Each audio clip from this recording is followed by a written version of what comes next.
Baik, Bapak Ibu sekalian, Shalom, selamat malam. Malam ini kita sudah sampai pada sesi ke-12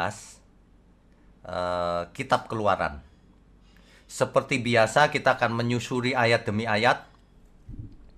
Dan malam ini kita ketemu satu topik di ayat tersebut yang namanya roti mana. Inilah yang akan kita bahas.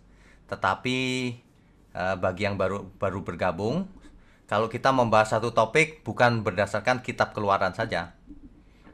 Langsung kita bahas sampai akhir, biar tuntas. Sehingga Bapak Ibu ketika bicara soal roti mana sudah tahu lengkap. Gitu. Meskipun kita sedang menyusuri ayat kitab Keluaran, ya. Oke, sebelum mulai mari kita tundukkan kepala. Mari kita berdoa. Bapa di surga, kembali kami mau belajar. Cerahi setiap pikiran dan perasaan kami. Tolong sehingga wawasan kami boleh dibuka, tidak sempit lagi Tuhan. Tahu cara baca Alkitab. Terima kasih Tuhan. Kami percaya Tuhan berkati channel ini agar menjadi berkat bagi banyak jiwa. Bahkan sampai ke mancanegara. Sampai ke ujung bumi. Terima kasih Bapak pakai mulut hamba-Mu ini untuk menyampaikan kebenaran. Hanya di dalam nama Tuhan Yesus kami berdoa. Amin. Baik Bapak Ibu sekalian, kita sudah sampai pada sesi ke-12 Kitab Keluaran. Roti dari surga. Ya.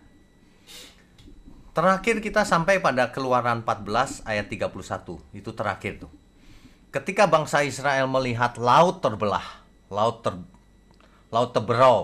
terbelah, dan mereka berjalan di tengah-tengah tembok laut terbelah. Lalu pasukan Mesir dan Firaun mengejar. Lalu air itu menutup kembali, mereka binasa semuanya, tidak satu pun yang selamat. Tapi bangsa Israel, umat Israel sampai ke seberang dengan selamat. Ketika Israel melihat itu, mereka takjub. Ya tentu saja ya, laut terbelah. Nah ini dia terakhir, ayat 31. Ketika dilihat oleh orang Israel betapa besar perbuatan yang dilakukan Tuhan terhadap orang Mesir, maka takutlah bangsa itu kepada Tuhan, dan mereka percaya kepada Tuhan dan kepada Musa hambanya itu. Ya. Jadi mereka jadi percaya gitu. Nah, kemudian di ayat pasal 15 ayatnya yang pertama, Musa dan orang-orang Israel bersukacita atas kemenangan itu. Mereka menyanyikan nyanyian syukur. Kalau nanti Bapak Ibu baca secara lengkapnya sendiri ya. Jadi Keluaran pasal 15 dari ayat pertama. Pada waktu itu Musa bersama-sama dengan orang Israel menyanyikan nyanyian ini bagi Tuhan, yang berbunyi, baiklah aku menyanyi bagi Tuhan, sebab ia tinggi luhur, kuda dan penunggangnya dilemparkannya ke dalam laut. Tuhan itu kekuatanku dan mazmurku, ia telah menjadi keselamatanku, ia Allahku, kupuji dia. Ia Allah Bapakku, kuluhurkan dia, dan seterusnya. Tuhan itu pahlawan perang, dan seterusnya. Puji-pujian untuk Tuhan. Ya, bermazmur bagi Tuhan. Ini setelah melihat laut terbelah. Mereka takut akan Tuhan dan Musa. Tapi apa yang terjadi berikutnya? Nanti akan kita lihat. Apakah sudah melihat mujizat yang begitu hebat mereka lalu bertobat? Nanti kita lihat ya. Nah, hal ini ayat 1 sampai ayat 21 itu nanti dibaca ya. Hal ini didengar oleh bangsa-bangsa di sekitar situ. Bangsa Filistin gentar mendengar itu. Laut terbelah, bayangkan saja. Seluruh penduduk Kanaan gemetar. Padahal Israel akan menuju ke Kanaan. Bayangkan, mereka gemetar. Miriam dan semua perempuan memukul rebana, memainkan rebana sambil menari-nari. Dan Miriam menyanyi dan juga semua perempuan bersamanya. Meriah banget itu. Sehingga itu sampai ke telinga bangsa-bangsa di sekitar situ dan mereka takut sebab umat Israel disertai oleh Allahnya. Ya.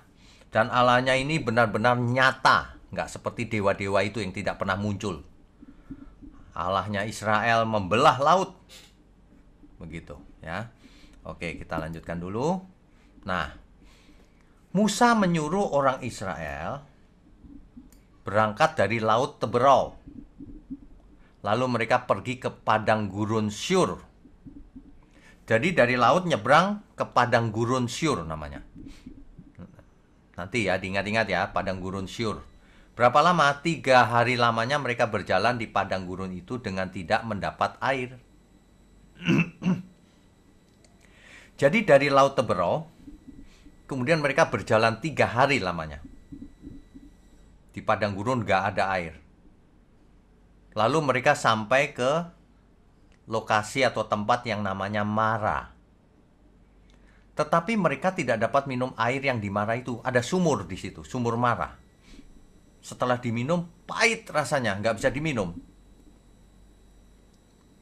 Kalau kita jalan-jalan ke Israel, kita akan dibawa ke lokasi Mara yang dipercaya secara tradisional. Benerannya di mana nggak tahu sebenarnya.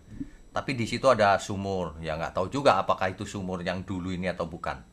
Ya, nah sudah sampai di sumur nggak bisa diminum lagi. Lalu bersungut-sungutlah bangsa itu kepada Musa. Coba bayangkan Bapak Ibu. Baru melihat laut terbelah. 3 hari kemudian sudah bersungut-sungut kepada Musa. Lupa kali ya bahwa Laut Teberau sudah terbelah. Ini tegar tengkuk ini. Kata mereka, apakah yang akan kami minum? Musa berseru-seru kepada Tuhan. Bangsa yang dipimpinnya ini kok begini ya, nyala-nyalain terus. Dulu sudah nyalain tuh waktu belum nyebrang laut. Sekarang mulai menyalahkan Musa lagi. Musa berseru-seru kepada Tuhan dan Tuhan menunjukkan kepadanya sepotong kayu. Musa melemparkan kayu itu ke dalam air, lalu air itu menjadi manis. Di sanalah diberikan Tuhan ketetapan-ketetapan dan peraturan-peraturan kepada mereka, dan di sanalah Tuhan mencoba mereka. Tuhan mencobai mereka. Ternyata mereka belum taat, nggak takut. Baru begitu sudah ngomel lagi, bersungut-sungut. Musa dimarahin lagi sama mereka. Ya. Ayat berikutnya. Firman Tuhan begini, jika kamu sungguh-sungguh mendengarkan suara Tuhan, Allahmu, dan melakukan apa yang benar di matanya, dan memasang telingamu kepada perintah-perintahnya, dan tetap mengikuti segala ketetapannya, maka aku tidak akan menimpakan kepadamu penyakit manapun yang telah kutimpakan kepada orang Mesir. Sebab aku Tuhanlah yang menyembuhkan engkau. Kalau Israel taat, penyakit yang dulu di Mesir itu nggak dikasih ke Israel, nggak diberikan ke Israel, nggak akan menimpa. Ini janji Tuhan. Sebab Tuhanlah yang menyembuhkan engkau. Sebab Tuhanlah penyembuh. Ya, itu. Nah, ayat 27-nya. Sesudah itu sampailah mereka di lokasi yang namanya Elim. Ya. Di sana ada 12 mata air dan 70 pohon kurma. Waduh, mantap ini. Ada 12 mata air. Air nggak kekurangan. 70 pohon kurma. Waduh, lalu mereka berkemah di sana. Kurma itu kan sangat bergizi, cuma gulanya tinggi. Jadi kalau makan kurma tidak boleh terlalu banyak. Tapi seratnya tinggi. Bagus. Ya, oke. Kurma yang paling bagus itu kurma Israel. Gede-gede, bagus. Ya, oke, kita lanjutkan lagi. Kita kalau ke Israel ya mampir ke, kalau nggak salah ke Yeriko. Di sana ada satu tempat jual kurma banyak sekali gitu. Ya, oke, kita lanjutkan dulu. Kok double? Di ayat ke-16, setelah umat Israel berkemah di mana tadi? Di Elim, yang ada 70 pohon kurma dan 12 mata air tadi. Mereka berangkat lagi. Berangkat dari Elim. Tibalah segenap jemaah Israel di padang gurun Sin. Jadi perjalanannya itu jelas loh sebenarnya. Dari Ramses ke Sukot, dari Sukot ke menyeberang Laut Teberau, dari Laut Teberau sampai ke padang gurun Syur, di padang gurun Syur sampai ke Mara. Mara airnya pahit, dilempar kayu jadi manis. Melanjutkan lagi sampai ke Elim. Di Elim banyak makanan, ada air melimpah dan buah kurma. Melanjutkan lagi sampai ke padang gurun Sin. Padang gurun Sin ini terletak antara Elim dan Gunung Sinai. Nah, makanya rute itu bisa diperkirakan yang mana sih sebenarnya gitu. Meskipun tidak bisa yakin sekali gitu, hanya perkiraan. Pada hari yang ke-15, bulan yang kedua, sejak mereka keluar dari tanah Mesir, itu mereka sampai di padang gurun Sin. Di padang gurun itu bersungut-sungutlah dia lagi, segenap jemaah Israel, kepada Musa dan Harun. Musa dan Harun ini kenyang, dikomplain terus. Dan berkata kepada mereka, kalau kami mati tadinya di tanah Mesir oleh tangan Tuhan, ketika kami duduk menghadapi kuali berisi daging dan makan roti sampai kenyang. Sebab kamu membawa kami keluar ke padang gurun ini untuk membunuh seluruh jemaah ini dengan kelaparan. Ini kebangetan ya bangsa Israel ini ya. Masa dia mendingan mati di Mesir, duduk sedang menghadap kuali berisi daging katanya, dan makan roti. Ini pikirannya makanan melulu. Ya, pikiran mereka itu kedagingan dalam arti harafiah. Sukanya daging, makan, begitu, komplain terus. Waduh. Ya. Oke. Nanti saya minta tolong salah satu Bapak Ibu baca ayat Alkitab ya. Tolong siapkan. Siapa yang mau baca? Oke, kita lanjutkan dulu ya. Ini dia perjalanannya.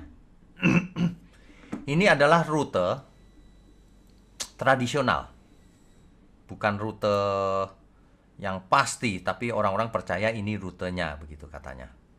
Ya, oke, saya jelaskan ya. Ini kan Mesir nih. Israel berangkat dari, saya mau ganti warnanya dulu ya, supaya berbeda. Warnanya apa enaknya ya? Green deh, hijau. Jadi dari kota yang namanya Ramses ke Sukot. Nah, Sukot ini ada di mana? Di sini, apa di sini? Kita sudah bahas ya, ada 3 kemungkinan ya. Tapi intinya Ramses ke Sukot, lalu menyusur ke bawah ke, ini lihat nih, padang gurun Syur. Lalu ke Mara. Mara ke Elim. Elim kemana? Ke padang gurun Sin. Jadi ini padang gurun Sin nih. Sin. Yang terletak antara Elim dan Sinai. Ini Elim, ini Sinai. Begitu ya. Nah, cuma ada pandangan lain. Saya sudah sampaikan di sesi yang lalu. Katanya gurun Sinai ada di Arab di sini. Gunung Sinai itu ada di sini, di sebelah kanan nih. Kalau itu yang benar, maka rutenya tentu saja begini. Begitu. Nah, Elim, Mara dan sebagainya pasti ada di sekitar sini gitu. Kalau memang itu yang benar ya. Tapi yang manapun yang benar, yang penting kita tahu kisahnya itu nyata gitu. Nanti ada satu sesi khusus ya. Mengapa sih Tuhan tidak tahu lokasinya yang pasti kita sekarang ini gitu. Kubur Yesus juga nggak tahu yang pasti, kok ada 2 di Israel. Kok bait Allah dihancurkan, itu Tuhan sengaja itu. Manusia itu suka menyembah sesuatu yang dikeramatkan. Nanti kalau lokasi benerannya ketemu, orang-orang berbondong-bondong ziarah katanya. Nanti berdoa lagi di situ. Aneh-aneh, Tuhan tidak mau begitu sebenarnya. Ya, oke, itu topik khusus. Saya lanjutkan dulu. Nah, Tuhan mencobai Israel. Ayat 4-nya, lalu berfirmanlah Tuhan kepada Musa, sesungguhnya aku akan menurunkan dari langit hujan roti bagimu. Maka bangsa itu akan keluar dan memungut tiap-tiap hari sebanyak yang perlu untuk sehari. Supaya mereka kucoba. Tuhan sedang mencobai Israel. Makanya saya pernah khotbahkan bahwa kalau Tuhan tidak pernah mencobai, enggak juga Tuhan mencobai. Istilah mencobai dan menguji itu sama saja. Ujian dan cobaan itu sama saja dalam teks aslinya. Orang kadang-kadang menafsir pakai bahasa Indonesia, terus ngarang-ngarang sendiri. Kalau kita cek teks aslinya, memang Tuhan mencobai, maksudnya menguji supaya tidak jatuh. Tapi istilahnya sama, ini contohnya. Supaya mereka kucoba. Apakah mereka hidup menurut hukumku atau tidak? Nah, dan pada hari yang ke-6, apabila mereka memasak yang dibawa mereka pulang, maka yang dibawa itu akan terdapat 2 kali lipat banyaknya. Di hari ke-6, dari apa yang dipungut mereka. Mengapa? Karena hari 7-nya Sabat. Mereka nggak boleh masak, nggak boleh apa-apa. Nggak boleh ngambil roti itu. Harus berdiam diri. Jadi di hari ke-6 dikasih double sama Tuhan, 2 kali. Untuk hari ke-7. Tuhan akan memberi makan daging di waktu petang dan roti pada waktu pagi. Tapi kadang-kadang petang kalau ada embun juga ada roti itu. Ketika Harun sedang bicara mengkomunikasikan rencana Tuhan kepada Israel, mereka semua melihat di padang gurun ada kemuliaan Tuhan di dalam awan. Waduh, Tuhan menampakkan diri dalam bentuk awan, penyertaan. Wah, ini luar biasa ya. Oke. Lalu berfirmanlah Tuhan kepada Musa. Perhatikan baik-baik Bapak Ibu. Aku telah mendengar sungut-sungut orang Israel.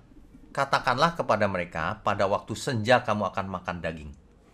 Dan pada waktu pagi kamu akan kenyang makan roti.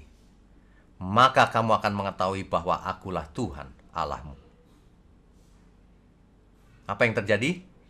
Ayat 13. Pada waktu petang datanglah berduyun-duyun burung puyuh yang menutupi perkemahan itu. Banyak banget berarti. Dan pada waktu pagi terletaklah embun di sekeliling perkemahan itu. Bangsa Israel ketika itu bersungut-sungut setiap kali menghadapi masalah, bukan? Padahal baru saja melihat perbuatan Tuhan yang besar membelah laut Teberau. Itulah sebabnya Tuhan tidak menunjukkan jalur cepat menuju Kanaan. Sebab kalau jalur cepat dengan karakter yang begini, kalah perang nanti sama Filistin. Tuhan sengaja memutar melalui gurun, padang gurun, supaya karakter bangsa Israel ini diperbaiki dulu sebelum perang. Supaya sebelum sampai ke Kanaan karakternya sudah dididik dulu. Atau minimal sudah berganti generasi. Sebab generasi yang sekarang ini udah bekas budak. Ini kemungkinan-kemungkinan ya. Tapi kemungkinan itu berdasarkan kisah Alkitab tentunya. Banyak orang yang tidak mengerti hermeneutik. Kalau kita ngomong kemungkinan, dia marah-marah. Ini kebenaran kok kemungkinan. Gitu, ngamuk-ngamuk gitu. Saya kalau ketemu orang gitu, aduh males nih sama orang ini. Ya, nggak ngerti tapi ngotot. Kadang-kadang orang itu nggak tahu diri kadang-kadang. Nggak sekolah Alkitab ngotot. Ya, sekolah baru lulus S1 saja sudah ngotot. Nggak tahu diri itu. Sombong itu namanya. Nggak mau belajar pelan-pelan. Sedangkan doktor teologi saja belum tentu benar. Iya, kita harus teliti membaca Alkitab sesuai konteksnya. Jangan kalau ketemu ayat yang tidak suka pura-pura nggak tahu. Begitu. Orang-orang seperti itu nggak bakalan diberkati Tuhan. Nggak bakalan dipakai Tuhan juga. Karena apa? Karena satu sombong, kedua maaf ya, agak bodoh. Ayat Alkitab berani dihindari oleh dia. Semua ayat nggak boleh dihindari, harus apa adanya membacanya itu. Ya, nah, Jadi itu kemungkinannya mengapa bangsa Israel dibawa muter. Karena belum siap perang. Belum siap sampai Kanaan. Mentalnya masih begini. Kena masalah dikit bersungut-sungut. Sering banget ini bersungut-sungut. Nanti kita lihat terus. Nah, ini dia. Ini ayat 14. Ketika embun itu telah menguap, ini di pagi hari ya tentu saja ya. Tampaklah pada permukaan padang gurun sesuatu yang halus. Sesuatu yang seperti sisik. Halus seperti embun beku di bumi. Ketika orang Israel melihatnya, berkatalah mereka kepada seorang kepada yang lain. Apakah ini? Manhu, bahasa Ibraninya. Apakah ini? Apakah itu? Manhu. Makanya roti itu disebut mana. Karena berasal dari kata ini, manhu, mana. Roti mana. Sebab mereka tidak tahu apa itu. Baru pertama kali melihat. Tetapi Musa berkata kepada mereka, inilah roti yang diberikan Tuhan kepadamu menjadi makananmu. Nah itu. Jadi nama roti mana itu berasal dari tadi. Mereka bertanya, manhu, mana. Apakah itu? Gitu. Oke, kita lanjutkan dulu ya. Ya, ini dia. Jadi bahasa Ibrani Haman.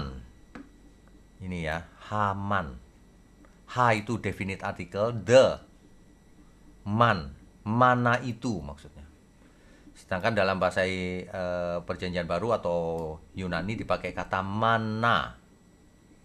Mana ini dipakai dalam Septuaginta, yaitu kitab Perjanjian Lama yang diterjemahkan ke dalam bahasa diterjemahkan ke dalam bahasa Yunani. Itu namanya Septuaginta. Umat Israel menyebutkan namanya mana. Warnanya putih seperti ketumbar dan rasanya seperti rasa kue madu. Itu bisa dibaca di Keluaran 16 ayat 31, 33 dan 35. Tetapi sekarang kita kurus kering, mereka yang bilang. Tidak ada sesuatu apapun kecuali mana ini saja yang kita lihat. Itu Bilangan 11 ayat 6 tuh. Bapak Ibu sekalian, mana ini diberikan Tuhan turun dari surga, Tuhan yang memberikan. Tapi bangsa Israel bilang, kita kurus kering nih sekarang. Hanya mana ini, menghina loh itu namanya. Tidak menghargai pemberian Tuhan. Ya. Nah, adapun mana itu seperti ketumbar dan kelihatannya seperti damar bedolah. Bilangan 11 ayat 7 tuh.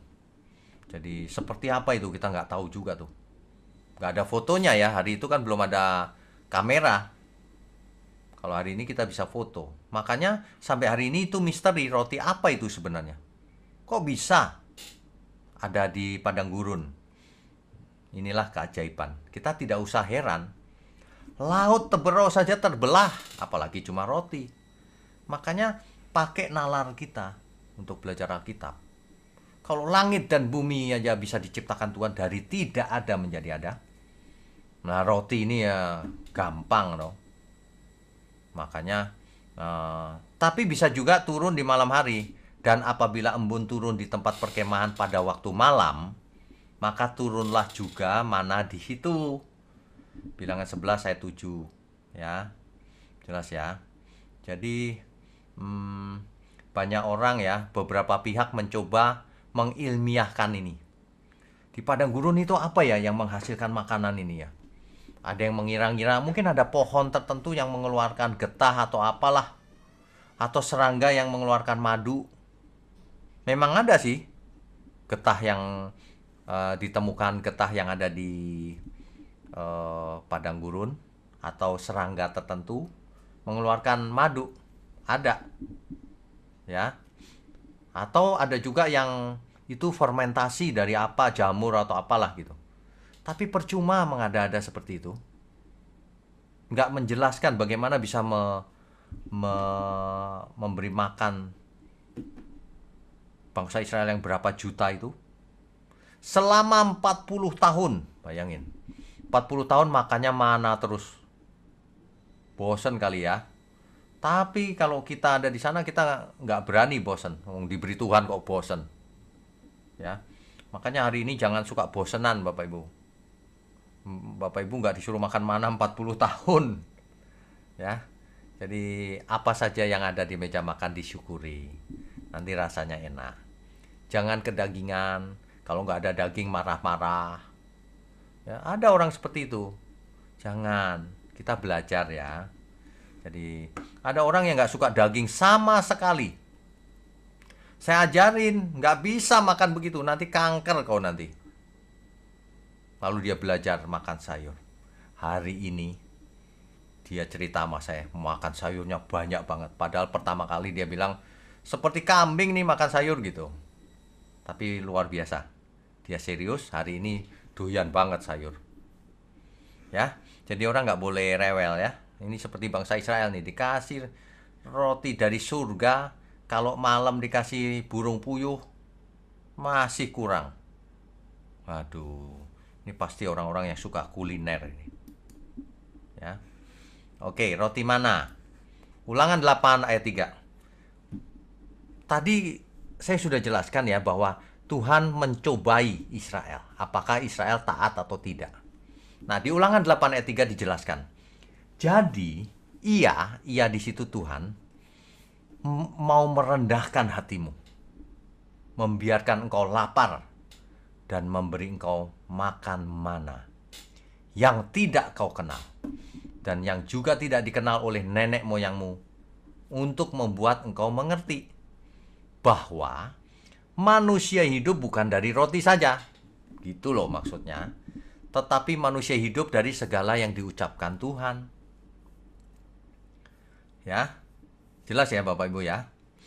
Nah, inilah yang akan dipakai Tuhan Yesus kemudian. Ya, 1500 atau 1600 tahun kemudian. Dipakai oleh Tuhan Yesus ketika Tuhan Yesus dicobai oleh iblis. Kalau kamu anak Allah, ubah batu ini menjadi roti. Dijawab oleh Tuhan Yesus dengan ayat ini. Manusia hidup bukan dari roti saja, tetapi dari setiap firman yang keluar, kalimat yang keluar dari mulut Allah, dari mulut Tuhan. Itu dari ayat ini. Oke. Jadi di Ulangan 8 ayat 16, di situ dijelaskan bahwa diulang lagi, dan yang di padang gurun memberi engkau makan mana yang tidak dikenal oleh nenek moyangmu, supaya direndahkannya hatimu dan dicobainya engkau. Allah atau Tuhan mencobai Israel. Sebenarnya Allah atau Tuhan itu mencobai orang-orang yang dikasihinya.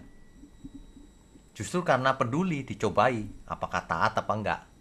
Perhatikan, Adam dicobai, Yesus dicobai, Ayub dicobai, kita juga dicobai. Diberi persoalan, diberi beban supaya kita lulus sebagai anak Allah. Jadi kalau ada ajaran-ajaran yang melemahkan otot-otot rohani kita, jangan didengar. Saudara, hari ini Tuhan sudah tidak marah lagi sama kamu, apapun yang kau lakukan. Lemas orangnya, udah selamat ya. Nah, itu ajaran-ajaran yang gak benar. Apapun yang kau lakukan gak apa-apa, nanti diampuni lagi sama Tuhan. Akibatnya orang ngulang-ngulang berbuat dosanya. Ya. Kalau Allah itu menguji, kalau setan mencobai, enggak juga. Itu sama saja mau menguji mencoba. Coba teks Ibraninya dicoba, diperiksa, sama saja. Yang penting itu pengertiannya, bukan tulisannya. Mau dicobai, mau diuji, tapi maksudnya sama. Kalau Allah yang melakukan, Allah tidak menginginkan jatuh manusia. Tapi kalau iblis yang melakukan, ia menjatuhkan dengan tujuan menjatuhkan. Itu bedanya. Ya.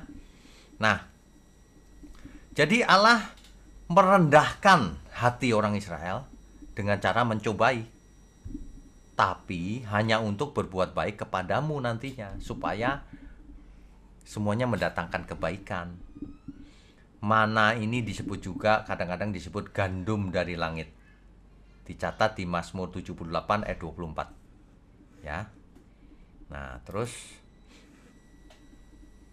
nama roti mana ini tadi sudah saya jelaskan, berasal dari manhu. Bahasa Yunaninya mana. Oke. Orang Israel makan mana 40 tahun lamanya. Itu di ayat 35. Sampai mereka tiba di tanah yang didiami orang. Mereka makan mana sampai tiba di perbatasan tanah Kanaan. Nah, 40 tahun ya Bapak Ibu ya. Nah, Bapak Ibu yang belum tahu, ingat-ingat. Oke. Jadi roti mana ini merupakan makanan pokok bagi umat Israel yang sedang mengembara di padang gurun menuju Kanaan, ya. Nah, ketika baru menyeberangi Laut Teberau, ini ngulang sedikit. Kan Israel kekurangan makanan tadi di padang gurun. Di padang gurun Sin ya, lalu mereka bersungut-sungut. Ini ringkasannya nih Bapak Ibu. Dan Allah mendengarkan sungut-sungut mereka lalu menurunkan hujan roti dari langit. Pemberian roti mana ini berlangsung terus selama 40 tahun. Dan baru berhenti ketika umat Israel sudah dapat makan dari hasil negeri Kanaan. Setelah bisa makan dari hasil negeri Kanaan, maka mana berhenti. Tuhan marah ketika Israel tidak menghargai mana dan ingin makanan lain. Bilangan 11 ayat 4 sampai 8. Coba Bapak Ibu buka. Ada hikmat yang perlu digaris bawahi di sini. Bilangan 11 ayat 4 sampai 8. Ya. Siapa mau baca? Saya stop dulu share-nya. Ada yang mau baca? Silakan. Ada? Ibu Lina aja ya. Ibu Lina ada Alkitab? Ada ya? Ibu Lina saya unmute ya. Silakan di-unmute dulu. Ya Pak, udah. Sudah, silakan dibaca. Bilangan 11 ayat 4. Bilangan 11 ayat 4, begini firman Tuhan, orang-orang bajingan yang ada di antara mereka kemasukan nafsu rakus, dan orang Israel pun menangislah pula serta berkata, siapakah yang akan memberi kita makan daging? Terus berikutnya sampai ayat 7. Kita teringat kepada ikan yang kita makan di Mesir dengan tidak bayar apa-apa, kepada mentimun dan semangka, bawang prei, bawang merah dan bawang putih. Tetapi sekarang kita kurus kering, tidak ada sesuatu apapun kecuali mana ini saja yang kita lihat. Adapun mana itu seperti ketumbar dan kelihatannya seperti damar bedolah. Ya, mantap. Mantap ya. Bapak Ibu seumur-umur mungkin baru sekali ini baca. Orang-orang bajingan katanya gitu. Yeah. Waduh, Tuhan marah loh. Israel dipelihara Tuhan. Dikasih roti dari surga. Mereka ngomongnya lucu banget ya. Mereka pengen makan daging. Terus yang diomongin apa toh enggak? Pakai menangis lagi.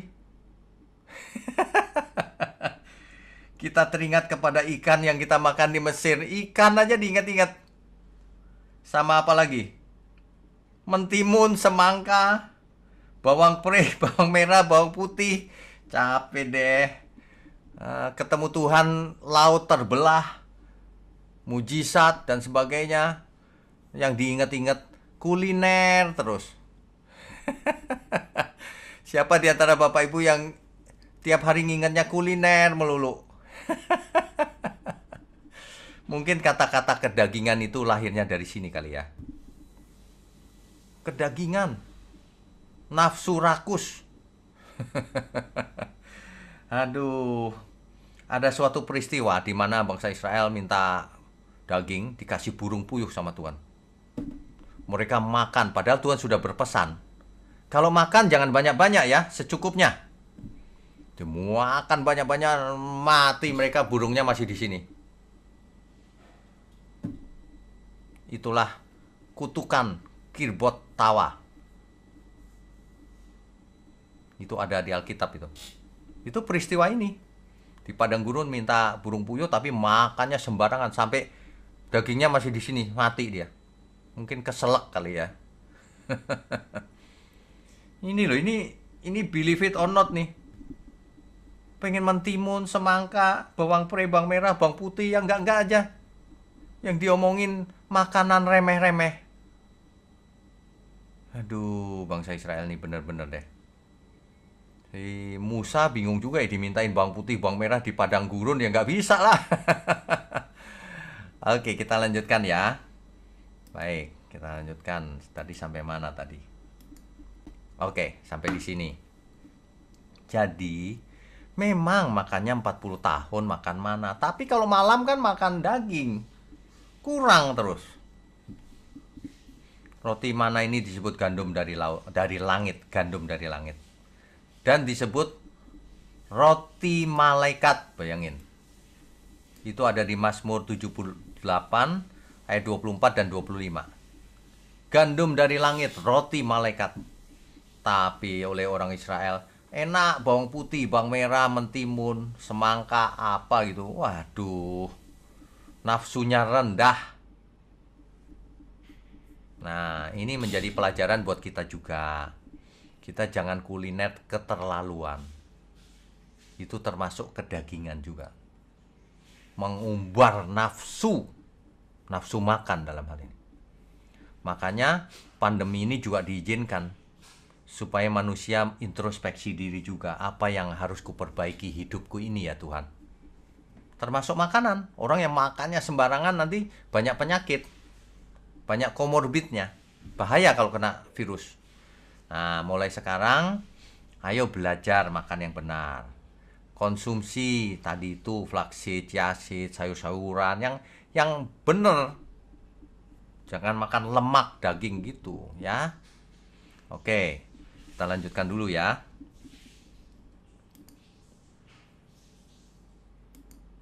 Ya, ini ilustrasi aja bahwa mereka ngambil dari tanah roti mana.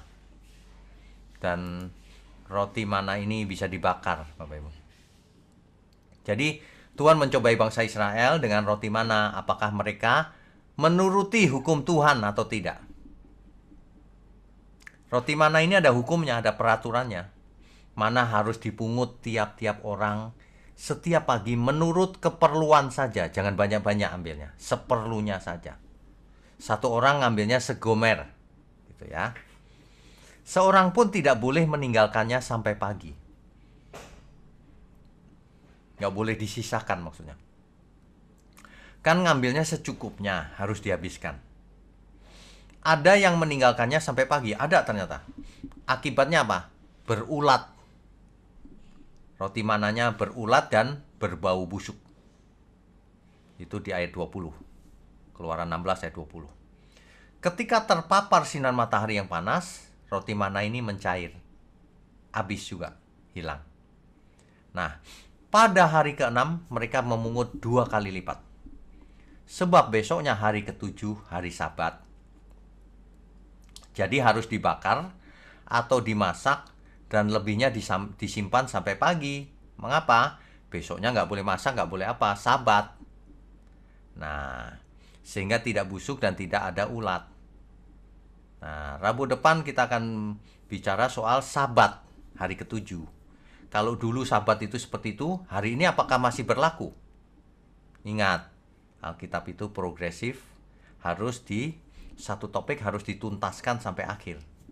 Sehingga tidak ngulang-ulang lagi, ya. Oke. Di hari Sabat mana tidak turun sama sekali. Tuhan mau mendidik Israel. Kuduskan hari Sabat, gitu, ya. Nah, roti mana ini udah nggak turun lagi, berhenti diberikan Tuhan. Ketika Israel sudah sampai di negeri Kanaan, sudah bisa makan hasil dari negeri Kanaan. Ya. Sebagai peringatan akan hal ini, segomer penuh mana disimpan di buli-buli di hadapan tabut Allah untuk disimpan turun-temurun, sehingga itu merupakan bukti. Nah, jadi ada topik lagi, tabut Allah. Nanti tabut perjanjian. Nanti ada satu sesi khusus tentang tabut perjanjian. Ya. Nanti ada tabernakel dan sebagainya. Tapi kita nggak berhenti di kitab Keluaran, percuma kalau berhenti. Kita harus selesaikan sampai akhir Alkitab. Jadi Bapak Ibu yang mengikuti ini tuntas belajarnya. Setiap topik langsung habis, selesai. Jadi nggak salah pengertiannya. Belajar Alkitab yang benar itu seperti itu. Jadi harus sesuai dengan teologi sistematika namanya. Harus menurut seluruh Alkitab. Sebab bisa saja peraturan yang lalu sudah tidak berlaku. Orang kalau dengar gitu langsung ngamuk. Kan ayat nggak ada yang dibatalkan, Pak. Selalu begitu nggak belajar. Contohnya sunat. Dikatakan perjanjian yang kekal. Tapi hari ini perjanjian itu nggak kekal. Sudah nggak ada. Yang penting sunat Kristus. Yang penting adalah sunat hati. Kita sudah bahas hal itu ya. Oke, jadi mesti dibuka wawasannya. Jangan kaku. Ini khusus untuk para pengkhotbah ini. Kaku, merasa benar. Salah padahal saya lihat. Ya. Oke, kita lanjutkan. Nah, orang Yahudi bangga banget bahwa nenek moyangnya telah makan mana di padang gurun tadi ya. Yaitu roti yang turun dari surga. Yaitu gandum dari surga. Yaitu roti malaikat. Oh, hebat kan? Jadi bangga mereka. Tetapi Tuhan Yesus menunjukkan dirinya adalah roti hidup. Kalau nenek moyangmu makan roti mana, lapar lagi. Dan hidupnya pasti mati nanti. Tapi kalau kamu makan roti hidup, roti yang turun dari surga, maka kamu akan hidup kekal selamanya. Ini luar biasa loh, Yohanes pasal 6. Nanti dibaca tuh. Yohanes pasal 6 dari ayat 25 sampai 59. Itu luar biasa. Tuhan Yesus selalu menggunakan apa yang sudah dikenal oleh Israel di masa lalu, tetapi menggunakannya terhadap kebenaran yang lebih penting. Dulu makan roti mana kan? Roti itu nggak bisa buat kekal. Akulah roti hidup, roti yang turun dari surga. Dibaca nanti. Jadi Tuhan Yesus mengkontraskan dirinya dengan roti mana yang dulu.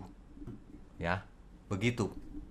Nah, barang siapa makan roti hidup, ia akan hidup selamanya. Luar biasa ya.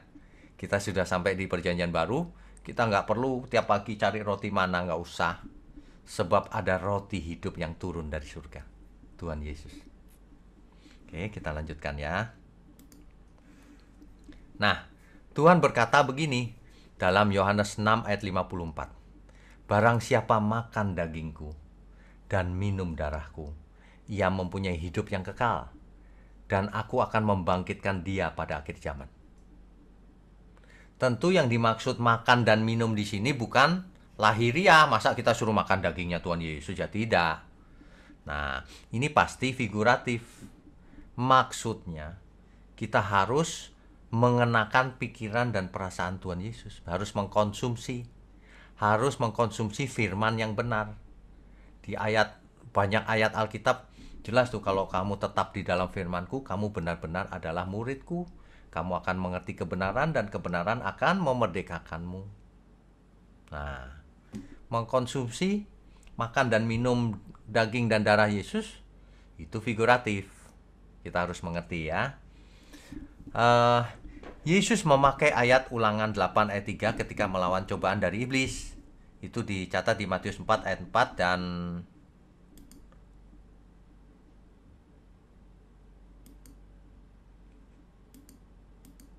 ya, Matius 4 ayat 4 dan Lukas 4 ayat 4. Bahwa manusia hidup bukan dari roti saja, nggak usah bangga makan mana. Ya, itu cuma bisa untuk tubuh fisik. Nah, manusia terdiri dari tubuh, jiwa, dan roh. Tubuhnya butuh roti, iya. Kalau di Indonesia butuh nasi, butuh makan karbohidrat. Tapi jiwa dan rohnya butuh roti dari surga. Butuh daging dan darah Tuhan Yesus. Butuh firman, setiap firman yang keluar dari mulut Allah. Nah, itu butuh remato Kristo, yaitu firman Kristus. Jadi bukan kebetulan kalau Yesus lahirnya di Bethlehem. Bahasa Ibraninya Beit Lehem. Artinya apa? rumah roti. Ini luar biasa ya. Yesus lahir di Bethlehem, yang dalam bahasa Ibrani-nya Beit Lehem, yang artinya rumah roti. Coba bayangkan. Sehingga Tuhan Yesus bisa berkata, akulah roti yang turun dari surga. Waduh, ini luar biasa loh. Kebenaran ini nggak ada di kitab lain. Setiap nubuatan, setiap nama itu cocok sesuai kenyataan. Ya. Itu sudah dinubuatkan di Mika 5 ayat 1 misalnya. Apa sih bunyinya Mika 5 ayat 1? Coba kita baca ya. Mika pasalnya yang ke 5 ayatnya yang pertama. Kalau dalam Alkitab elektronik ayat 2. Tetapi engkau, hai Bethlehem Efrata, hai yang terkecil di antara kaum-kaum Yehuda, daripadamu akan bangkit bagiku seorang yang akan memerintah Israel, yang permulaannya sudah sejak purbakala, sejak dahulu kala. Bethlehem, Beit Lehem, rumah roti. Oke, kita lanjutkan. Ya. Nah, inilah yang menjadi lambang ketika Tuhan Yesus melakukan perjamuan kudus, perjamuan terakhir, the last supper. Ya. Di Matius 26 ayat 26 dikatakan, dan ketika mereka sedang makan, Yesus mengambil roti, mengucap berkat, memecah-mecahkannya, lalu memberikannya kepada murid-muridnya dan berkata, ambillah, makanlah, inilah tubuhku. Itulah sebabnya zaman sekarang kita melakukan perjamuan kudus sebagai lambang bahwa kita makan daging dan darah Tuhan Yesus agar kita hidup kekal. Tapi itu lambang loh, bukan melakukan perjamuan kudus terus hidup kekal. Lambang kita harus mau berubah manusia lama kita. Kita harus mengenakan pikiran perasaan Kristus. Kita harus mengenakan hidupnya Kristus. Itu maksudnya. Jadi demikian juga di Markus 14 ayat 22, Lukas 22 ayat 19 sama itu. Ya. Inilah tubuhku yang diserahkan bagi kamu. Nah, tubuh Tuhan Yesus untuk kita, penebusan kita. Ya. Di 1 Korintus 11 ayat 24 kalimatnya sering diucapkan waktu perjamuan kudus. Dan sesudah itu yang mengucap syukur atasnya, ia memecah-mecahkannya dan berkata, inilah tubuhku yang diserahkan bagi kamu. Perbuatlah ini menjadi peringatan akan aku. Jadi kalau kita melakukan perjamuan kudus, untuk apa maksudnya? Ini Tuhan yang menjelaskan nih. Perbuatlah ini menjadi peringatan akan aku. Supaya ingat terus apa yang diperbuat oleh Tuhan Yesus. Dari generasi ke generasi dilanjutkan terus. Menjadi semacam tradisi. Tapi itu kebenaran. Nah, jadi kalau kita sekarang melihat perjamuan kudus dilakukan terus, itu sudah dilakukan sejak 2000 tahun yang lalu. Dan itu merupakan satu bukti. Dulu memang Tuhan kita melakukan perjamuan terakhir itu. Dan mati di kayu salib dan seterusnya. Ya. Jadi perjamuan kudus dipakai untuk mengingatkan kita akan semua yang diperbuat Tuhan Yesus. Akan bahwa kita harus makan dan minum daging dan darah Yesus. Figuratif. Itu.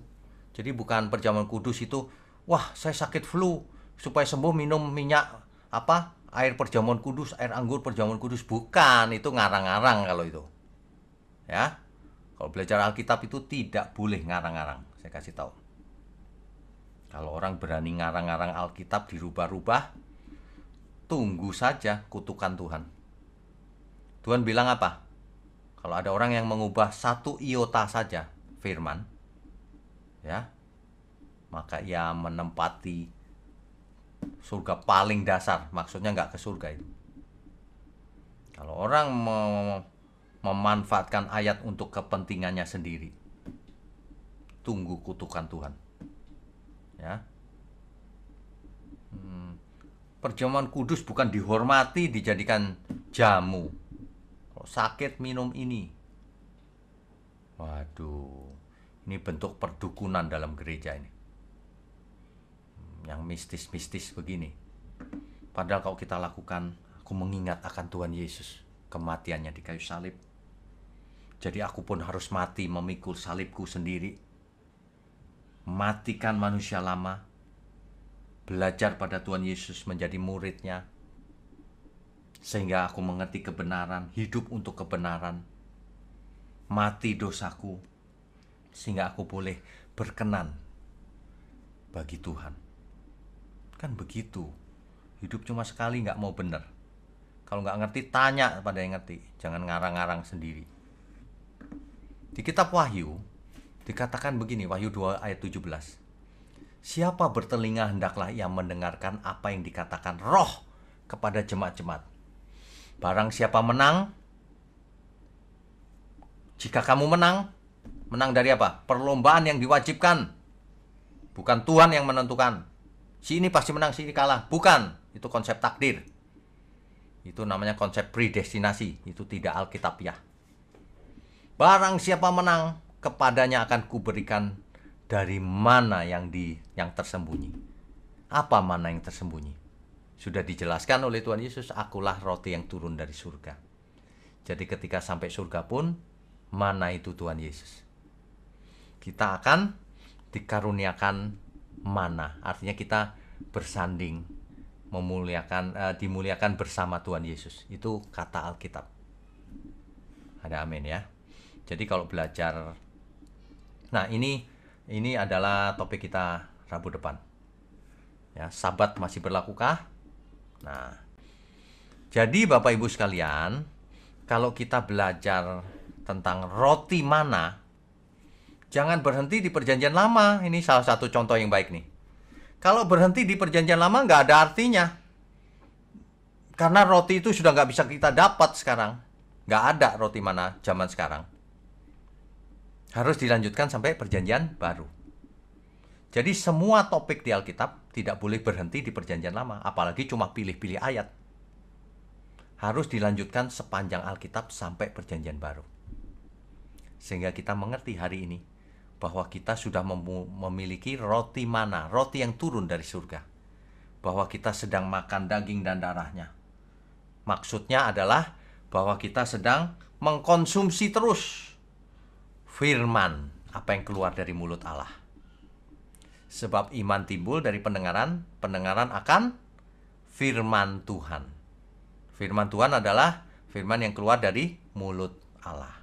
Co-host tolong dilayani yang mau bertanya. Untuk pertama, Bapak Irwan Husli, silakan Pak. Silakan Pak Irwan.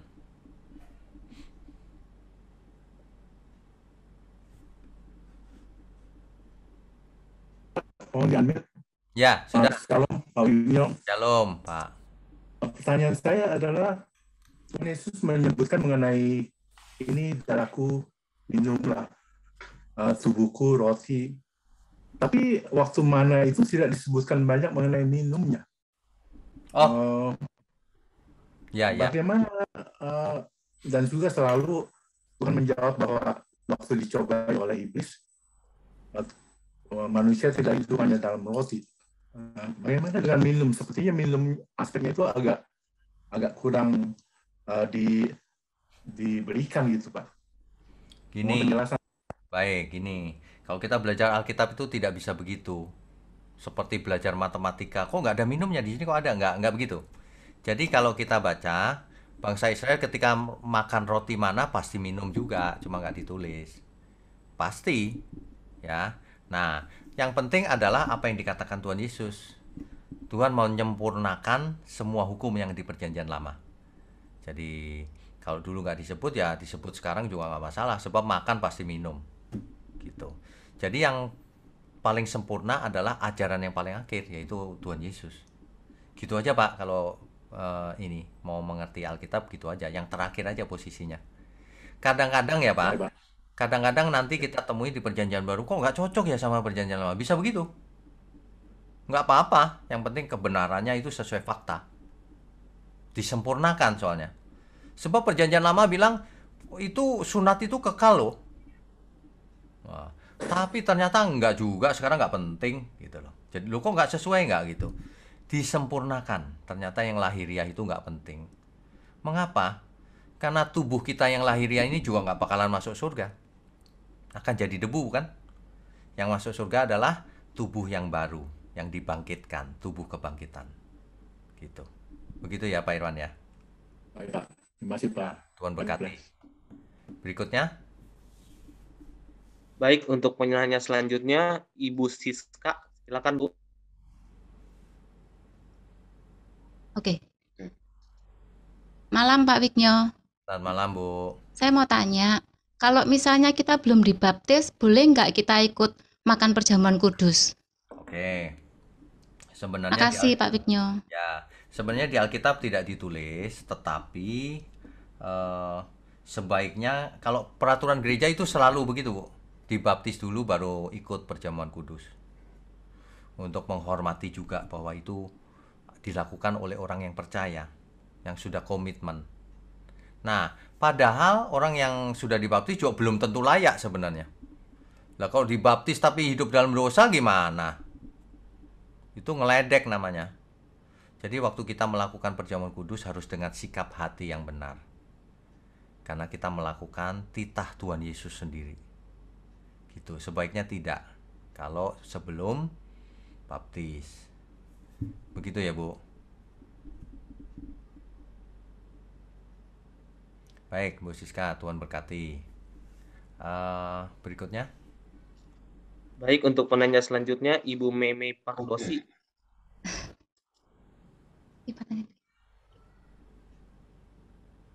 Shalom Pak Wigno.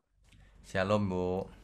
Ya, tadi gini ya Pak, kita tadi kan sudah belajar daripada perjanjian lama. Tuhan mencobai Israel gitu ya. Ya. Tulis dalam Keluaran 16 ayat 4 sampai 10. Ya. So, dalam pandangan saya dalam perjanjian baru yang tertulis dalam Yakobus 1 ayat 13 sampai 16 gitu ya. Firman Tuhan mengatakan, apabila seseorang dicobai, janganlah ia berkata, pencobaan ini datang dari Allah. Sebab Allah tidak dapat dicobai oleh yang jahat, dan ia sendiri tidak mencobai siapapun. Ini sudah saya bahas di khotbah minggu beberapa minggu yang lalu, Bu. Oh, sorry Pak, mungkin saya nggak menghadirinya ya. Tapi nggak apa-apa. Saya jelaskan singkat saja ya, tapi ya. Nanti kalau mau detailnya bisa lihat di channelnya GSK Ipik ya. Nah, ini begini Bu, ini kan terjemahan nih. Jadi, tapi faktanya Tuhan mencobai Abraham, mencobai Adam, mencobai Israel. Tuhan selalu mencobai. Faktanya, teks Alkitab kan begitu kan? Betul nggak teks Alkitabnya mencoba tulisannya? Nah, jadi apa artinya ayat ini, Yakobus ini? Saya sudah jelaskan bahwa apabila seorang dicobai, jangan ia menyalahkan itu datangnya dari Allah. Ya. Sebab Allah tidak dapat dicobai oleh yang jahat. Benar dong? Memangnya Allah bisa dicobai? Nggak bisa. Nah, dan ia sendiri tidak mencobai siapapun. Sebenarnya ada lanjutannya itu, konteksnya. Ia sendiri tidak mencobai siapapun dengan maksud jahat. Jelas nggak? Kalau Allah mencobai atau menguji itu dengan maksud baik. Tadi ada ayatnya tuh di Keluaran. Allah bermaksud supaya Israel merendah. Apa? Akhirnya mendatangkan kebaikan untuk kebaikan mereka gitu. Nah, jadi maksudnya itu, Tuhan tidak pernah mencobai dengan maksud jahat. Tapi Tuhan mencobai dengan maksud supaya menguji ketaatan umatnya gitu. Jelas ya maksudnya ya. Tapi itu saya jelaskan lebih detail di khotbah. Gitu. Saya sudah tahu sih, oh nanya ini pasti yang itu nih. Soalnya kalimat bahasa Indonesianya begitu kan? Gitu. Oke, jelas ya? Kita. Tuhan berkati. Ada lagi? Baik, untuk penanya berikutnya Ibu Yuliana. Bu Yuliana, silakan. Shalom, selamat malam Pak Wigno. Shalom, selamat malam. Terima kasih Pak, betul-betul pengalaman bangsa Israel di padang gurun ini menjadi satu peringatan begitu bagi saya dan bagi kita semua tentunya ya Pak ya. Terima kasih untuk penjelasannya Pak. Ya, Saya melihat bagaimana betul-betul kita harus belajar mengucap syukur ya Pak ya, dikasih sesuatu yang mungkin lama, pergumulan, masalah, situasi yang seperti nggak enak, tapi memang benar ya Pak ya, kita harus belajar mengucap syukur dalam ya, segala hal begitu ya. betul. Nah, ini luar biasa sekali tadi Bapak jelaskan. Mungkin bagi saya sendiri ini jadi sangat berkat Pak. Apapun yang saat ini Tuhan perhadapkan sama kita, maukah itu pencobaan atau ujian, biarlah saya dan kita semua sama-sama mengucap syukur aja, bertekun begitu ya Pak Wiku. Ya, Terima betul. kasih banyak Pak Wiku. Sudah Bu, itu pernyataan ya. Iya, terima kasih banyak. Ini luar biasa nih kesimpulan Ibu Yuliana. Jadi kita itu perlu bertekun, jangan dikit-dikit bersungut-sungut. Sudah tekun saja. Kenapa? Tuhanlah gembalaku, takkan kekurangan aku. Itu teks aslinya lebih bagus, Bu. Tuhanlah gembalaku, aku tidak ingin apa-apa lagi. Ya sudahlah. Dikasih roti mana 40 tahun, terima kasih Tuhan. Kok malah pengen jadi budak di Mesir, makannya daging, bawang putih, bawang merah, yang enggak aja yang diomongin. Oke, Tuhan berkati Bu Yuliana. Ada lagi nggak? Sudah habis, Pak. Habis? Bagus, cepat sekali ya. Ada, Pak. Pak Oh, Irwan ada. pencet lagi. Pak Irwan kepencet ya? Atau mau tanya lagi? Mau tanya lagi Pak, kalau boleh. Boleh, silakan. Kalau seseorang itu merasa seluruh hidupnya dia dicobai Tuhan selalu dari awal sampai mati, bagaimana harus kita pikirkan mengenai hal-hal seperti itu? Misalnya seorang yang menderita sakit sampai meninggal, atau menderita kemiskinan, ataupun apapun yang merasa dicobai oleh Tuhan, tapi sampai mati. Ya, sebenarnya kita tidak bisa mengambil kesimpulan itu cobaan dari Tuhan. Sebab di dunia ini berlaku hukum tabur tuai. Kalau seseorang makan lemak, dietnya salah gitu ya. Saya perhatikan ada orang-orang yang dietnya salah. Intermittent fasting. Puasa 15 jam. Puasanya bagus. Bukanya pakai lemak. Lemak dimakan, Pak. Lemaknya itu loh. Dimakan sebanyak-banyaknya. Kalau itu nanti jadinya orangnya jadi kurus. Tapi jantungnya mampet, mati. Jangan salahkan Tuhan. Oh, Tuhan mencobai aku. Enggak, kau yang mencobai sendiri. Makan sembarangan. Kan gitu ya, Pak ya. Tabur tuai. Lalu dalam hal kehidupan, Pak, misalnya miskin atau menderita karena sesuatu. Semua ada sebabnya, Pak. Memangnya nggak ada sebabnya? Dulu waktu aku sekolah, aku males, nggak bisa apa-apa, nggak lulus akhirnya. Lah kan susah cari kerjaan, Pak, akhirnya. Tabur tuai sebenarnya semuanya itu. Tapi kalau kita kenal Tuhan, ya sudahlah, Tuhan aku dulu salah. Terserah deh hari ini. Kalau aku harus mati ya ampuni dosaku. Kalau aku hidup, aku mau perbaiki diri. Aku nggak begitu lagi pola hidupnya. Aku mau berubah deh. Aku mau memuliakan Tuhan di sisa umur hidupku ini. Mungkin jantungku sebagian mampet, tapi aku mau benar di hadapan Tuhan. Dan aku mau berubah. Nah, kan bagus gitu, Pak.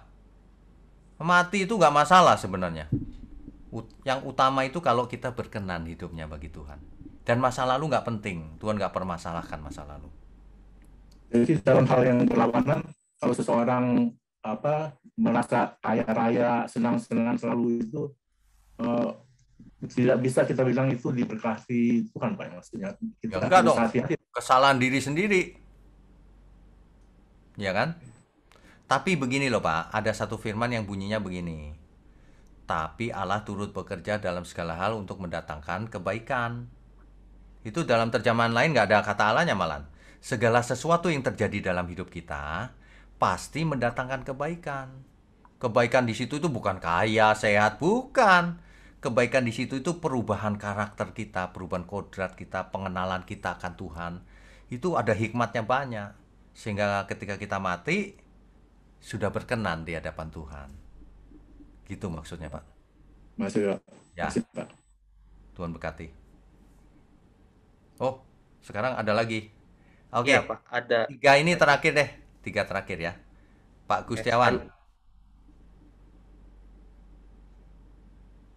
Ya, selamat malam Pak Bigno. Selamat malam.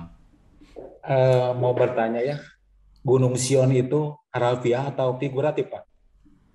Gunung apa? Gunung Sion. Oh, ini topiknya ini apa? Menyimpang kemana-mana ya. Menyimpang ya Pak. Tergantung ayatnya, Pak. Tergantung ayatnya. Bisa figuratif, bisa harfiah. Kalau Gunung Sionnya itu harfiah, ya harfiah. Tapi kalau itu dipakai untuk perumpamaan, ya itu figuratif gitu ya. Ya, saya kalau baca Alkitab ada Gunung Sion itu suka bingung gitu Pak. Jangan bingung Pak, dibaca ayatnya itu tentang apa. Ya, tentang apa gitu. Satu paragraf, jangan satu ayat. Nanti tahu ini, oh ini maksudnya Gunung Sion ini gunung beneran. Oh yang ini kiasan gitu. Gitu Pak. Tapi gunung beneran ada Pak ya, Gunung Sion Pak ya? Ada Gunung Sion.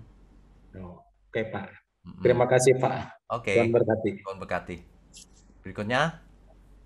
Selanjutnya Bapak Pantas Manggabean. Silakan Pak.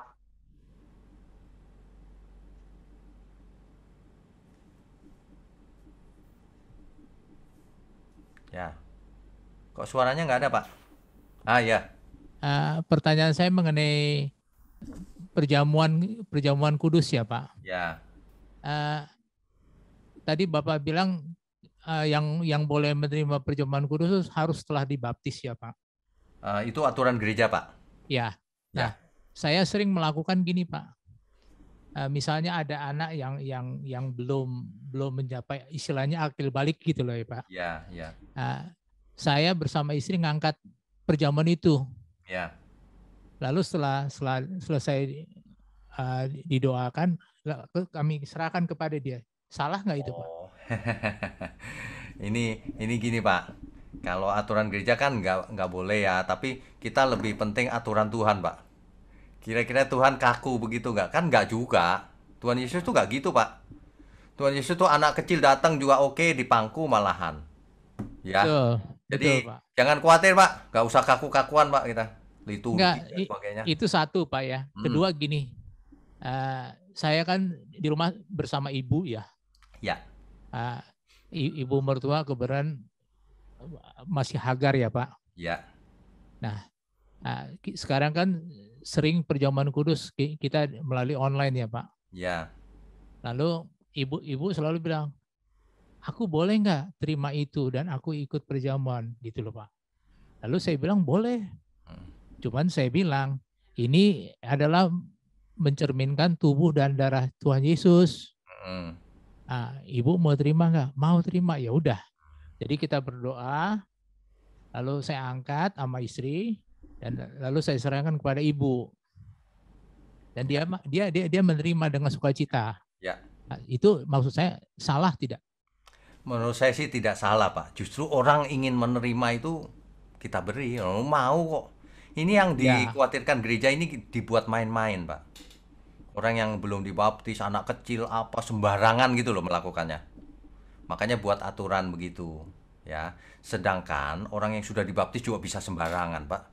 Betul ya, Pak, betul. Jadi case by case Pak. Menurut saya kasus-kasus begitu memang harus kita layani, masa ditolak. Betul Pak. Betul Pak. Betul. Betul, semangat. Amin Pak. Terima kasih Pak. Tuhan berkati. Tuhan berkati. Berikutnya. Selanjutnya Ibu Mauren. Silakan Bu Mauren. Iya. Selamat malam. Selamat Iya, malam. terima kasih Bapak untuk saya mungkin baru pertama hadir bersama dalam Zoom ini. Tahu dari mana? Sudah sempat yang di seri manusia waktu lalu dulu Pak. Oh, seri manusia memangnya sudah selesai? Sebenarnya saya jarang ikut, tapi saya ikut secara langsung, tapi ikut lewat YouTube. Oh iya, sama saja. Tapi ngomong-ngomong, seri manusia atau kitab kejadian itu selesai 50 sesi? Yang kitab kejadian, saya baru selesai lewat YouTube. Iya, iya, tapi selesai ya? Iya. Waduh, luar yang biasa. 50 sesi loh itu. Oke, silakan. Ya. Nggak apa-apa lewat YouTube sama aja. Iya. Silakan. Iya, terima kasih Pak. Ini saya sungguh terberkati lewat sesi malam ini. Saya tertarik sekali. Puji Tuhan. Kebetulan saya juga sedang sedikit mendalami tentang makanan dan tentang mana ini Pak. Oh, Jadi ya, saya mengangkat tentang spiritualitas makan. Oke. Nah, saya memahami bahwa mana itu kemudian bukan hanya dia sebagai figuratif, bukan hanya sebagai harafiah makan, tapi kemudian ada figuratifnya juga jadi energi bagi jiwa. Dan itu kemudian nanti di roti kehidupan Yesus itu juga jadi energi tersendiri buat kita yang hidup saat ini gitu Pak. Lalu kemudian kalau disangkutkan dengan perjamuan kudus, kita memahami bahwa itu jadi mediasi atau sarana perjumpaan dengan Allah, persekutuan dengan Allah gitu Pak, melalui ada aktivitas makan di situ. Nah, kalau perjamuan kudus yang kemudian dikontekstualkan, Bapak tadi sempat nyinggung nasi kan Pak ya, kalau memang di sana kan roti, kalau kita nasi. Lah bisa nggak Pak misalnya nasi itu kita pahami sebagai ya inilah spiritualitas makan kita, penyatuan kita dengan Allah. Makanan ini adalah media kita bersama berjumpa dengan Allah, menghayati Allah. Mengerti. Yang kemudian itu Pak. Mengerti. Jadi spiritualitas Maureen makan itu ini bisa ya, nggak Pak? Maureen mahasiswa STT ya? Iya Pak. Oh, pantesan saya udah tahu nih pasti mahasiswa ini. Sedang dalam ini tuh teologis. Nah, bagus. Kamu kalau ada pertanyaan apapun bisa hubungi saya, ya. Makasih Pak. Karena saya bimbing S1, S2, S3 juga, jadi nggak masalah gitu. Boleh tanya. Nah, kalau dikontekstualkan menjadi nasi, tentu saja boleh sebenarnya. Cuma banyak orang itu, aduh, orang awam itu kadang-kadang sok tahu. Nggak boleh, dosa kau. Nah, yang gitu-gitu capek deh. Roti itu kan lambang makanan pokok di sana. Kalau di kita kan nasi.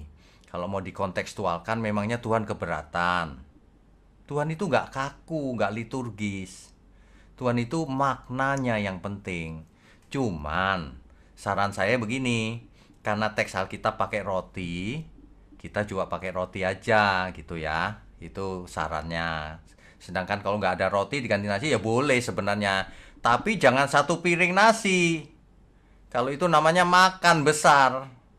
Ya, ini kan sedikit. Terus kekurangannya nasi kalau bagi-bagi susah nanti. Kalau roti kan dirobek-robek gitu loh, lambangnya itu gitu.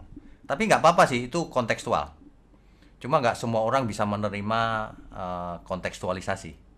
Kalau saya bisa, nggak masalah itu. Tuhan tahu kok. Memangnya Tuhan penting rotinya. Penting air anggurnya, itu bukan air anggur juga, sirup. Ayo. Kalau mau bener-beneran dipersoalkan, kok kamu pakai sirup? Itu anggur lo dulu. Nggak aci itu. Oh, itu gimana? Nggak sah. Terus kok kamu rotinya roti itu? Roti tawar begitu? Benerannya di sana bukan roti tawar, itu roti tak beragi. Bikinnya khusus. Nah, kan begitu. Nggak bisa begitu. Jadi kamu kalau lagi nulis itu kontekstualisasi nggak masalah. Justru itu membawa perjamuan kudus ke suasana Indonesia. Wah, Tuhan pasti disukakan juga. Nah, begitu. Bangsa apapun di bumi ini diberkati. Caranya boleh macam-macam. Lambang boleh macam-macam. Gitu sih. Cuma kalau mau konservatif, ya itu supaya orang nggak nyerang-nyerang, ya udah roti aja deh gitu. Ya. Kamu nanti tulis yang benar. Kalau ada pertanyaan hubungi saya. Tahu nomor saya nggak? Handphone, WA? Belum ya? Belum Pak. Oh, ada di grup. Ada ya? Ada di grup yang COVID itu Pak. Ya, bisa WA saya, ya. Ya Pak. Pak, boleh sedikit lagi Pak? Boleh. Nah, kalau misalnya menyangkut mananya ini Pak, kan ada aturan Tuhan tuh jelas. Yang saya pahami adalah supaya tahu batas kecukupan. Ya. Nah, saya mau ngangkatnya tuh bahwa fenomena Indonesia kita sekarang juara 2 food waste. Ya. Nah, itu sebenarnya maksudnya makanan itu dilihat sebagai sarana Allah hadir, kita bersama hadir dan memahami bahwa Allah melalui makanan ini sungguh mencukupkan buat kita, bahkan kita bisa bagi gitu loh. Apalagi dalam kondisi kita saat ini. Iya. Jadi sepertinya mau diarahkan ke situ, Pak. Iya. Jadi nggak masalah. Itu dijadikan lambang bahwa kalau kita diberkati, makanan itu kan berkat juga. Kalau diberkati maka kita harus memberkati. Nah, bisa juga begitu, nggak masalah sih. Kontekstualisasi itu bisa kemana-mana, tapi itu lambang ya. Gitu. Nah, yang lebih inti adalah jiwa dan roh kita ke sana larinya.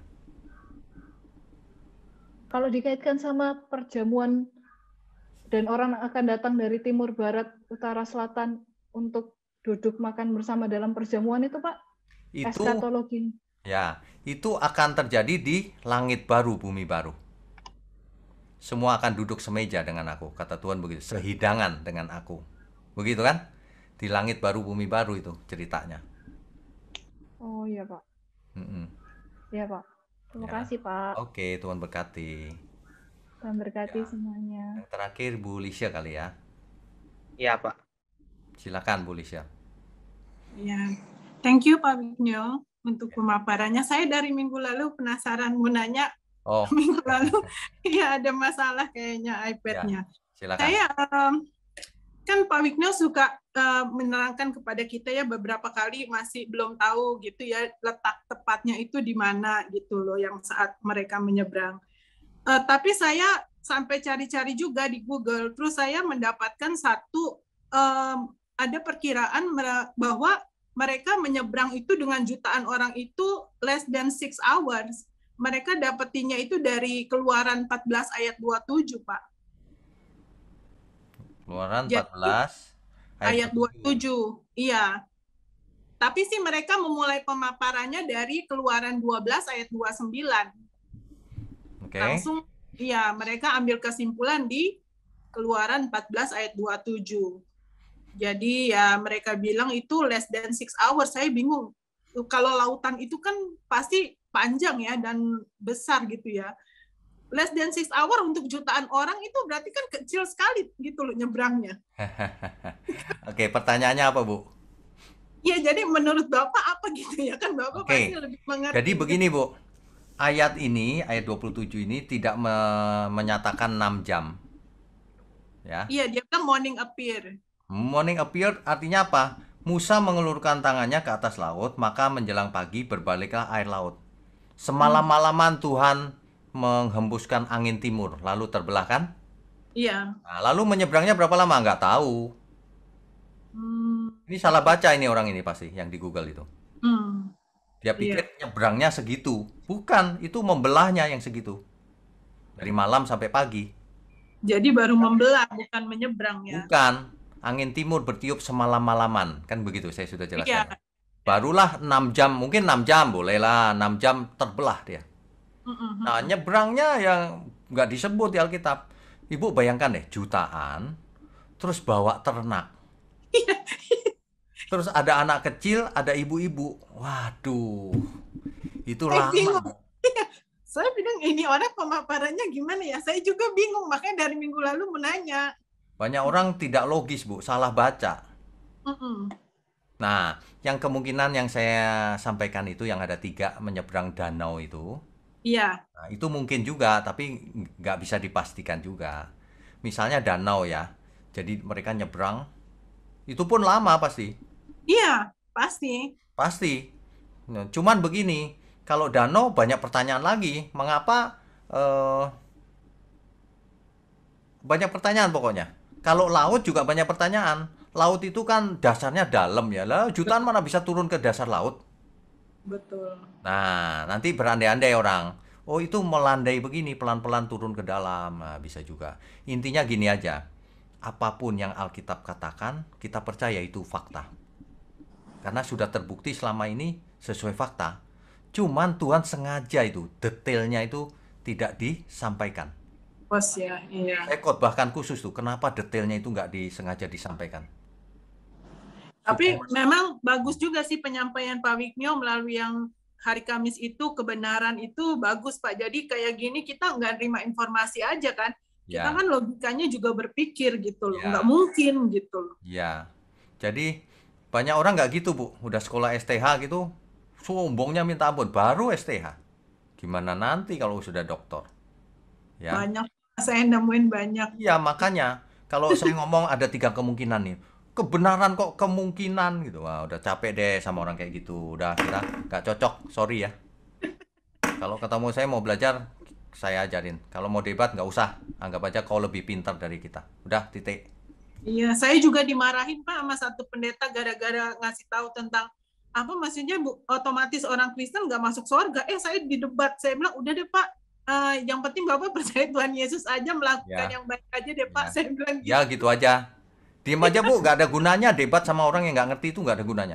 Saya dimarah-marahin kan, dia pendeta, dia pikir dia kan sekolah teologi ya. Ya, nggak usah itu Bu, nggak usah dilayani.